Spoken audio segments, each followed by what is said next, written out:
Welcome to Penrose Learning, where we make understanding easy. You begin by verifying your baseline observation haki, measure reaction time, and situational awareness in controlled drills. Start the first actionable step, 5 minutes of blindfolded sound localization, then 10 minutes of peripheral awareness practice.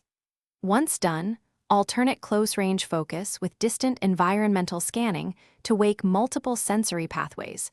This trains the predictive map your mind uses. Make sure to log improvements after each session so you can adapt intensity and duration for the next training block.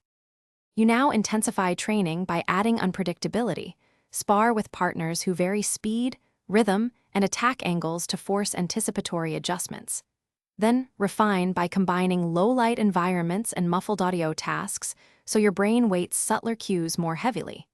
Once you build tolerance, implement high-density pattern recognition rounds, 60 to 90-second sequences where you must predict the next cue. Make sure to alternate hard days with lighter recovery practice to consolidate neural gains and prevent mental fatigue. You finish by applying updated observation haki in realistic scenarios. Practice crowd navigation and multi-opponent awareness to transfer skills. Then schedule a biweekly evaluation where you compare metrics and tweak drills to break plateaus. Increase unpredictability only when accuracy stabilizes. If progress stalls or errors spike, troubleshoot by simplifying. Cut complexity and return to foundational exercises for 3 to 5 sessions. Then rebuild intensity slowly. This targeted reset clarifies which component needs more specific attention and restores steady improvement.